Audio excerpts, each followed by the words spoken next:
বিশ্বকৰ্মাৰ দিনাই বনগাঁৱত মৃত্যু গোলাঘাট জিলাৰ কমাৰগাঁও থানা এলেকাত মধ্য বনগাঁৱত কুঁহিয়াৰ বাৰীত মহিলাৰ মৃত্যু নিজ কন্যা শ্ৰীমতী জন্মনী দাস কেওট আৰু শ্ৰী সত্যবান কেওট পিতা মিলি মাতৃ পূৰ্ণিমা দাসক ডিঙি চেপি হত্যাৰ অভিযোগ জানিব পৰা মতে মদৰ ৰাগিত মাতাল হৈ স্বামী হত্যা কৰে। ইতিমধ্যে কমাৰগাঁও আৰক্ষী সত্যবান কেওটক কৰায়ত্ব কৰিবলৈ সক্ষম হয়।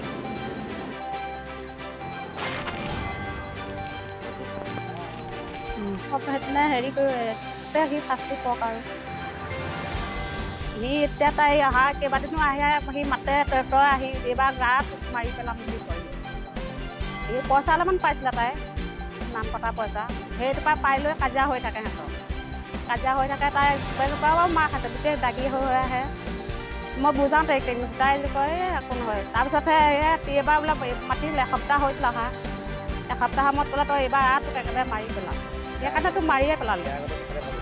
অঁ কৈয়ে থাকে। অঁ এতিয়া এসপ্তাহমান হৈছে বাৰু, মই সেই ছাৰৰ আগতো কৈ থৈ আহিছোঁ তেনেকৈয়ে। তাই এইবাৰ তই মাৰি পেলামেই, সঁচাকৈও এইবাৰ মাৰিয়ে পেলালে তাইক। ভণ্টি ভাগৰ 4জনী আছে, আকৌ মাহী মাকৰ ছোৱালী এজনী আছে, 5জনী। এই পাছত এজনী বিয়া পাতিছে তাইক কটাৰ পিছত। এতিয়া 5জনী ছোৱালীয়ে আছে। হত্যা কৰা হৈছে। আমিতো হত্যা কৰে বুলিয়ে ভাবিছোঁ তাইক। মইতো গোটেই বগাই চাই আহিছোঁ, সিটো মাৰিছে চাগৈ তাইক। হয়, আমি বিশেষ সূত্ৰে গম পাইছোঁ যে বনগাঁও কুঁহিয়াবাৰী নিবাসী সত্যবান কেওট নামৰ যি এজন ব্যক্তি আমাৰ ৰঙাগড়া ঘাটৰ এজনী জীয়াৰী বিয়া কৰাই নিছিলে, পূৰ্ণিমা দাস। আমি ইতিমধ্যে খবৰ পাইছোঁ যে পূৰ্ণিমা দাসক ইতিমধ্যে মৃত্যু হৈছে বুলি ইতিমধ্যে গম পোৱা গৈছে। কিন্তু কথাটো হৈছে আচলতে এইটো মৃত্যু নে হত্যা, ই সবিশেষ আমি এতিয়ালৈকে গম পোৱা নাই তথ্য সহকাৰে। কাৰণ ইতিমধ্যে এতিয়ালৈকে পষ্টমৰ্টমৰ কোনো ৰিপৰ্ট অহা নাই, মৰণোত্তৰ পৰীক্ষাৰ ৰিপৰ্ট অহা নাই। আমি সেইকাৰণে মৰণোত্তৰ পৰীক্ষাৰ ৰিপৰ্টলৈ আমি বাট চাইছোঁ। আৰু আকৌ আৰক্ষী প্ৰশাসনৰ লগত আমি কথা পাতিছোঁ। আৰক্ষী প্ৰশাসনক আমি অনুৰোধ জনাইছোঁ যে বিশেষকৈ কমাৰগাঁও আৰক্ষী থানাৰ আৰক্ষী ভাৰপ্ৰাপ্ত বিষয়াক অনুৰোধ জনাইছোঁ যে বিষয়টো তদন্ত হ'ব লাগে আৰু দোষীয়ে উচিত শাস্তি পাব লাগে। কাৰণ অনুসূচিত জাতিৰ সন্তান হিচাপে অনুসূচিত জাতিৰ ছাত্ৰ সন্থাই এই কথা সুজুৰীয়া দাবী উত্থাপন কৰি আহিছে, আগতো আকৌ দাবী উত্থাপন কৰিছে যে যেতিয়াই সমস্যাৰ কথা আহিব, অনুসূচিত জাতিৰ প্ৰাপ্যৰ কথা আহিব, তেতিয়া অনুসূচিত জাতিৰ ছাত্ৰ সন্থাই সন্মুখৰ পৰা আগফালৰ পৰা মাত দিব।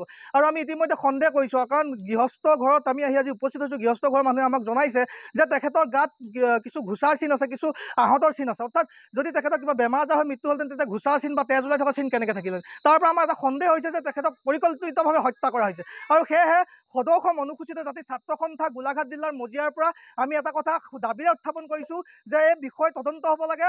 আৰু কমাৰগাঁও থানা আৰক্ষী বিষয়াক আমি অনুৰোধ জনাইছোঁ উচিত তদন্ত হ'ব লাগে আৰু দুৰ্ভগীয়া পৰিয়ালটোৱে এটা উচিত ন্যায় পাব লাগে আৰু দোষীক কঠোৰ পৰা কঠোৰতম শাস্তি দি জেল হাজতলৈ প্ৰেৰণ কৰিব লাগে। কাৰণ যাতে অনাগত দিনত এনেধৰণৰ কুকাৰ্যবোৰ, এনেধৰণৰ দুষ্কৃতিকাৰীবোৰে, এনেধৰণৰ কালপিতবোৰে যাতে আৰু সুবিধা নাপায়, এনেধৰণৰ সাধাৰণ নাবালিক ছোৱালী বা এই সৰু সৰু ছোৱালীবোৰ জীৱনবোৰ শেষ কৰিবৰ কাৰণে যাতে সাহস নকৰে, তাৰ কাৰণে এটা উচিত শাস্তি দিব লাগে। তেখেতক জেল হাজতলৈ প্ৰেৰণ কৰিব লাগে আৰু ফাষ্ট ট্ৰেক আদালতৰ দৰে তেখেতৰ নিচিনা এজন হত্যাকাৰীক যদি হত্যা কৰিছে তেতিয়াহ'লে তেখেতক ফাঁচী কাঠত উলমাব লাগে। ধন্যবাদ।